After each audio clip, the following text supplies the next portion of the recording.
Thank you, April. Hi, Bashar. And to you, good day. It's a privilege and a pleasure to be here with you. It is an honor for us to communicate with all of you as well. Good, thank you. Speak up and be bold so that all may hear what you have to share. I shall speak up then. Thank you.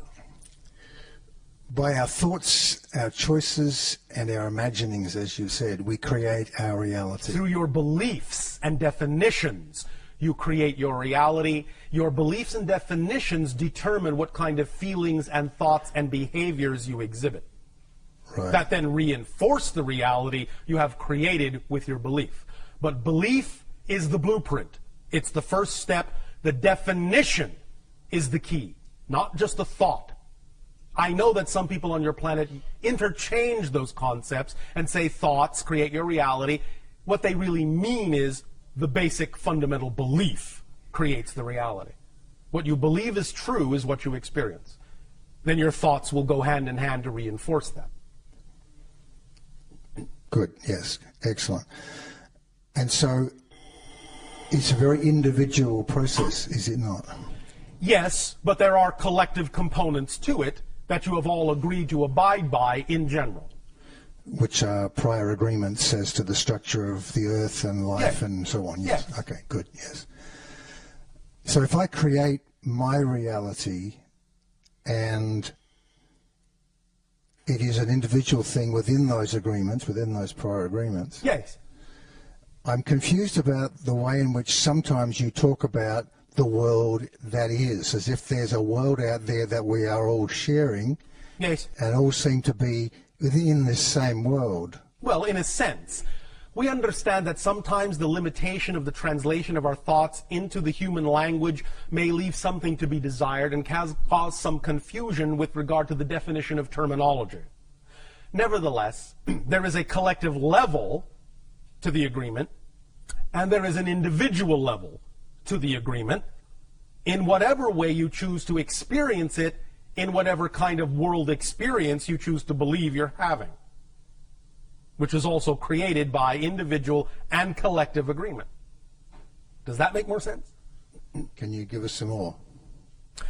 The idea, again, is that when we say the world out there, we are simply referring to the idea of the illusion of physical reality. Yes. We know there really isn't a world out there. Yes. It's all happening within your consciousness. Yes. But when we use that term, we are more often than not referring simply to the idea of the experiential reflection, the mirror of physical reality that seems to be outside you. Okay. We simply don't always take the time to explain it in every single detail, assuming that you basically understand the analogy we are making without having to explain every aspect of it. But sometimes it requires a deeper explanation, depending upon the conversation. But fundamentally, we understand that it all takes place within consciousness, that there really is no outside. There really is no out there. But the experience of it is real, even though the thing itself is not. Does that make sense? Yes. So if I believe that the world is going to hell in a handbasket, then I inhabit a world that is going to hell in a handbasket. Then you're in the basket with it, yes. Yes.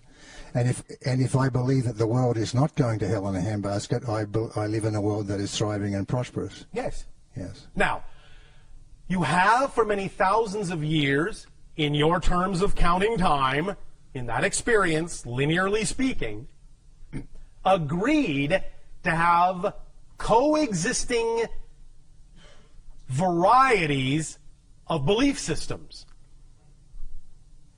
Now that you are waking up, more and more, every day, bit by bit, you will start by selective vibrational resonance choices, slowly start to see, bit by bit, only the worlds that are more representative, only experience the realities that are more representative with the vibration of your overall natural choosing, rather than experiencing so many vibrations that are not representative of it. But for a while, and for a long time, in your terms of time, you have been willing to experience many vibrational reality ideas that are not necessarily aligned with your preference. And that will continue for a little while, until such time as you all really hone in on the frequencies of your preference and really start shifting yourselves to realities that are more and more representative and reflective of the vibration of your preference and less representative and reflective of vibrations that are not. Make sense? Yes. And? When you use the term, you are waking up, Yes. it sounds like you're talking to all of us collectively here. Well, generally speaking, because if that were not the case, we probably wouldn't be having this conversation. Okay. But there's a version of me that probably didn't even make this meeting tonight, right? Correct. In some reality, you are not here. Exactly. And so there's... But that's not really you, in that sense. That's him. I understand. Good, thank you. Thank you. One last thing. Yes. One last thing. Yes. If I create my reality, Yes. then I am creating you. Yes. Correct? You are creating your version of me in order to experience me in your reality by collective agreement. Yes. I am not actually in your reality. Your version of me is. Yes. Just as I am creating my version of you. Yes. So in essence, we are both talking to ourselves. Yes. Good. Yes. Thank you. Thank you. Bashar, one of our listeners has this question that kind of fits in with what you're talking about right now. Oh, all right. How synchronous of them. Right. And you'll probably say you've already answered this. Maybe. Maybe not. Maybe not.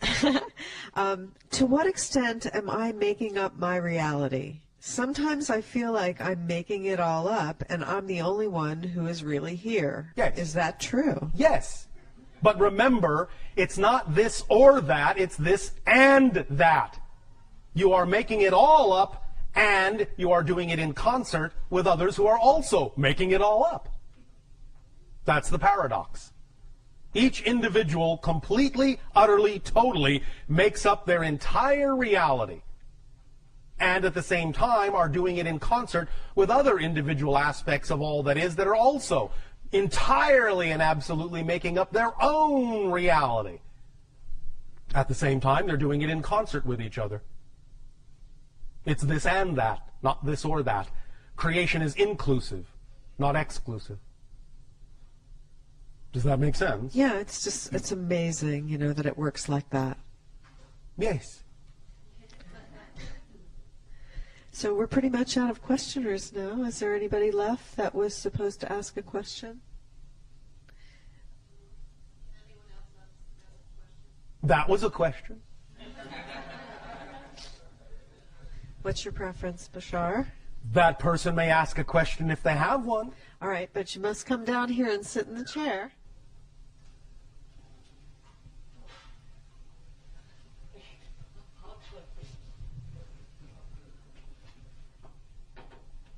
Thank you, Bashar.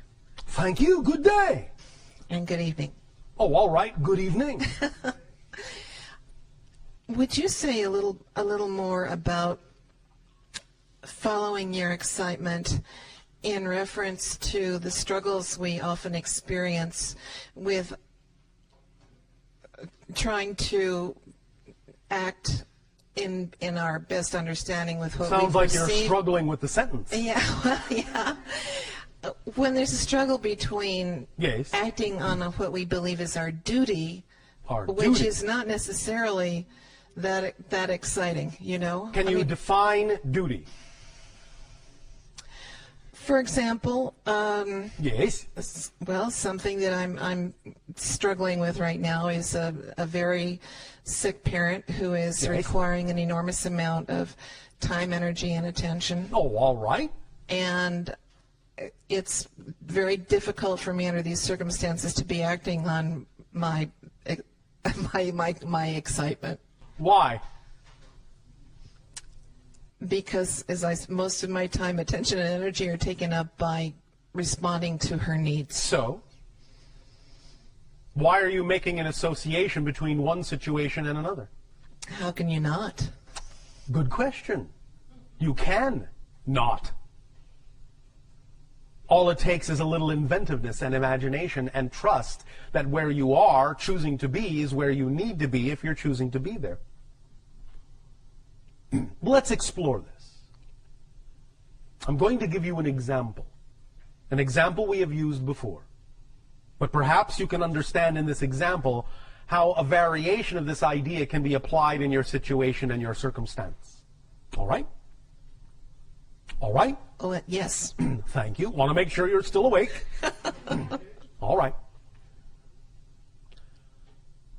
Many people on your planet have been given belief systems that say, this cannot be something that gives me joy. This cannot be done as a living. This will not work. This makes this impossible. And all sorts of other belief system limitations that become self-fulfilling prophecies, self-reinforcing realities, experiences. People on your planet who have a different way of looking at things, who have different belief systems about what is and isn't possible, don't experience those limitations. Their reality reinforces for them the understanding that they can do this and do that. Like I said, it's not this or that, it's this and that. But it is often a limitation of imagination, a limitation of definition that allows an individual to believe that certain things cannot happen if they don't happen in a certain specific way. And it is relaxing the definition about how you think something must happen, how it needs to happen, how it can happen, relaxing those definitions that will allow you to actually experience how it will happen, but maybe not in the way you expected, maybe not in the way you were taught to believe it has to happen. You need to really stretch your definitions to include other ways, unexpected ways, creative ways in which you can act on your joy, while at the same time expressing your love for your parent. Do you follow? Yes. Now, before we continue, understand that this also extends to the idea of taking care of your parent. If you are willing to expand your definitions about what is possible in your reality instead of coming from a very limited point of view about how things must be done, as you say, duty, the idea is that even the caretaking of your parent could be being done in a very different way that's far more representative of your joy and your excitement.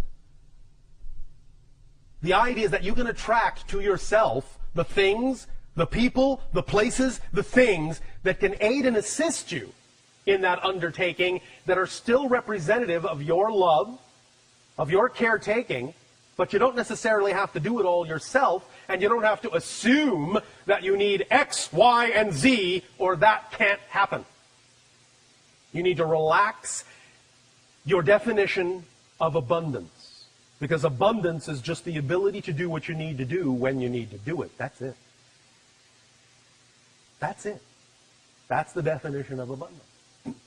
And if you think you don't have what you need to do what you need to do, then it is simply your definition of abundance that is limited, that is allowing you to experience the limitation in your life.